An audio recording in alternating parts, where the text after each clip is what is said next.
and welcome back to Reflect Forward. I'm your host, Carrie Siggins, and I'm so glad you're here today. So, today is another Advice from a CEO episode, and I'm going to talk about finding personal purpose. I'm often asked, how did you find your personal purpose? And how would I go about doing it? And I believe that finding purpose is something that's very personal and very individual. But there are some things that you can do to help you on your path. And so many of us are looking for that purpose, especially today as the pandemic has made many of us, if not all of us, really consider, what am I doing? Why am I spending so much time working, doing things that I don't love, things where I don't feel valued? It's why people are changing jobs and starting new businesses. And this is really going to dramatically change the workplace. And purpose is a big part of it, and a huge part of it, if not the driving force. People want to feel purpose at work. All right. So, how do you find your purpose so that you can make a lasting impact? In my opinion, it comes from a combination of three things: being of service to others, trying new things, stretching yourself around your strengths and your weaknesses, and being good at what you do. In my opinion, this is how you bring value to the world.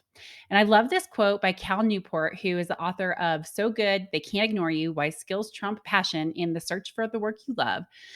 He says, passion is not something you follow. Passion is something that will follow you as you put in the hard work to become valuable to the world.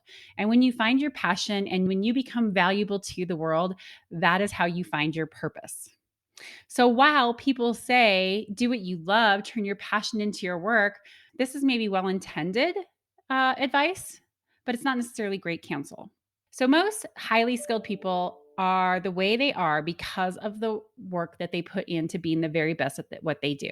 So, take Michael Jordan for example. He's believed to be the best basketball player of all time.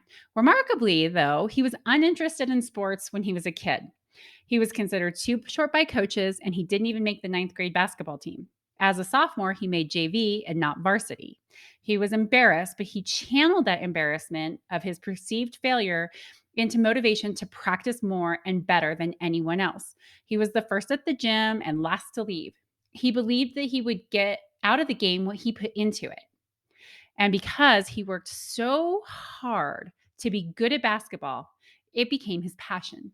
And once it became his passion, well, we all know history, right? He overcame all obstacles. Once he realized that it took a team to be the very best at what he did, service to others, he became a legend. That's because he stopped serving only himself, but served the team instead. So while most of us will not be the Michael Jordans of our professions, although wouldn't it be nice? We can learn from this dedication and hard work. You can practice and build upon your strengths, making your weaknesses into your strengths, and ultimately serving your team, serving your constituents. It's so rewarding to be great at something. And since you spend 8+ hours a day at work, it's important that you find your purpose and you find that purpose in your work. If you do, it might just turn into your passion. So, purpose just isn't something that suddenly appears, at least not for most. It didn't for me. It's something that evolves over time. Like I said before, it's deeply personal and it cannot be handed to you. I found mine through learning what I didn't want to do. I had some bad jobs and some bad bosses trying to do things that I was not good at. I knew that that was not my purpose. Almost killing myself through a drug overdose that was really fueled by a need to be seen. I took some risks and I joined a company where the culture was a great fit, which I think is really, really important. And I worked my ass off and I continuously iterated, continuously worked on myself.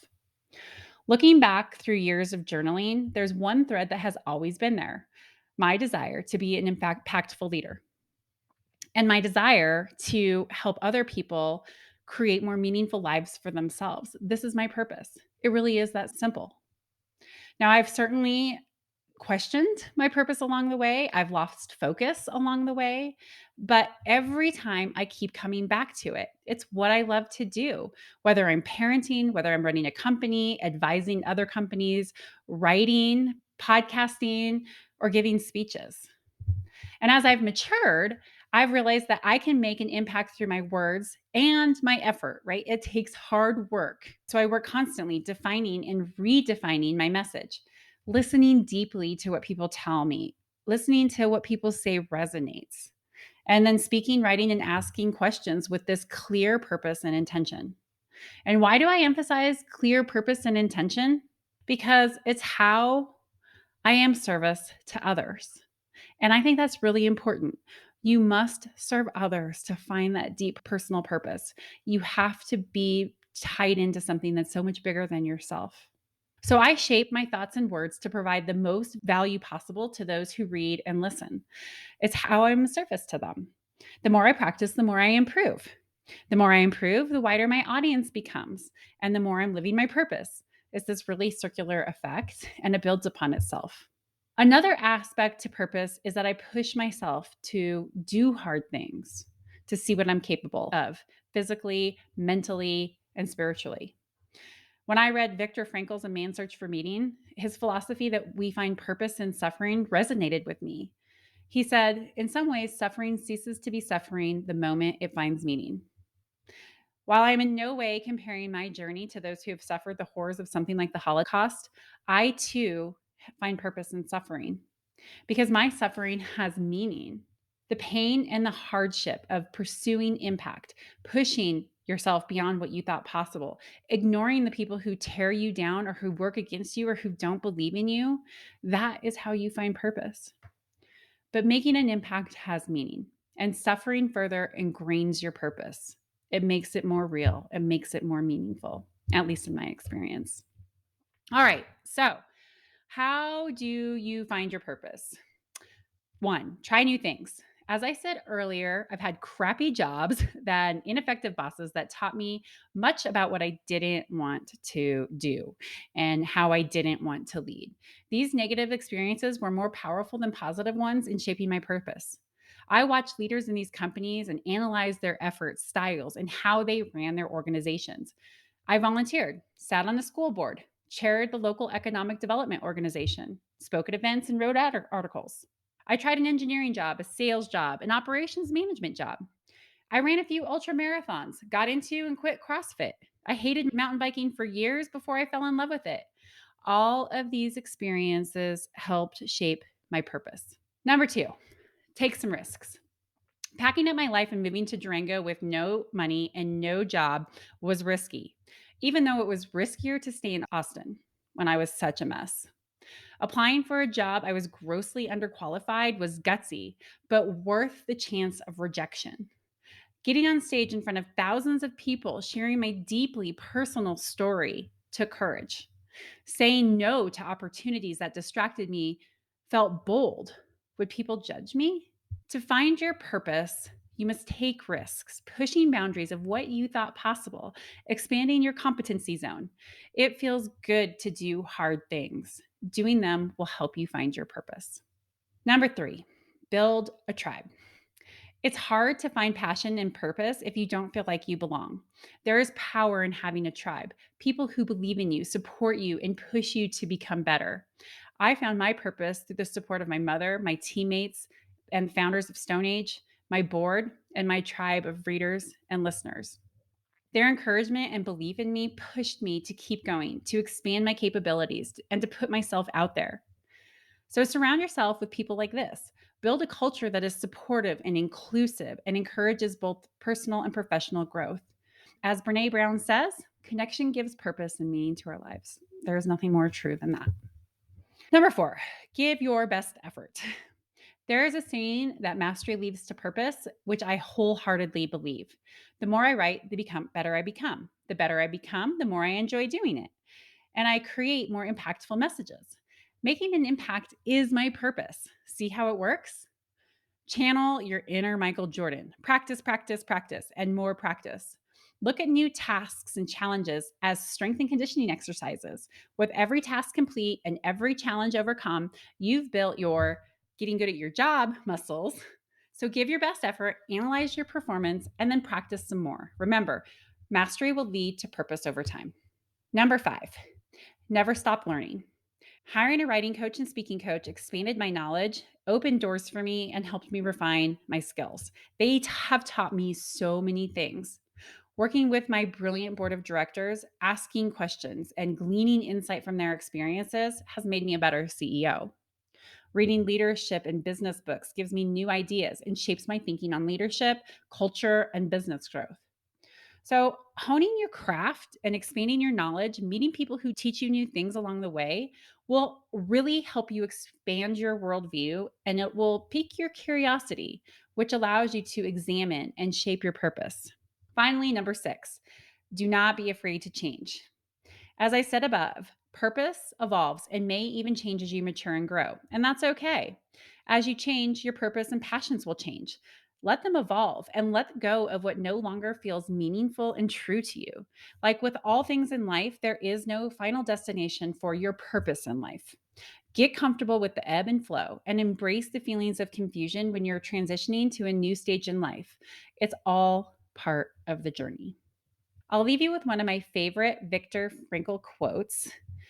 And he says, "It did not really matter what we expected from life, but rather what life expected from us. We needed to stop asking about the meaning of life and think about ourselves as those who were being questioned by life daily and hourly.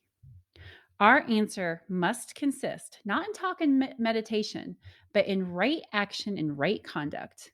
Life ultimately means taking the responsibility to find the right answer to its problems and to fill the task which it constantly sets for each individual. That is how you find purpose." Okay, on to my question of the episode. It comes from my mother, who recently read my interview in Forbes where I talk about overcoming addiction. And she said to me, Aren't you afraid of what people think, especially your employees?" And I told her, "Absolutely not." And this is exactly why I share my story. So many leaders are afraid to be transparent and honest and open and vulnerable about their struggles. And that is what continues to make it taboo to talk about them. There are so many mental health issues, so many addiction issues, so many things that people hide trying to become something different than who they really are inside, that it leads to unfulfilled purpose in life, unfulfilled potential in life. And that's why I believe that we need to shine our light on our flaws as leaders. We need to be able to connect with every single person who also has flaws, who also struggles with mental health issues, addiction issues, self-esteem issues, but hides it because they don't feel like it's a safe thing to talk about. So that's why I share my story. It's to be radically transparent and radically honest and to connect with everybody who chooses to interact with me, who chooses to follow me, because it is part of who I am. And if I hide who I am and something that was so impactful that changed my life for the better, even though it was incredibly difficult in the moment, how do I help other people who are struggling with the same types of things do the same? So that's why I think it's important to be vulnerable and to share your story. All right, that's it for this episode of Reflect Forward. I hope you enjoyed it. If you did, please consider liking, subscribing, sharing, rating, writing a review. I really appreciate it. Thanks so much. Have a great day.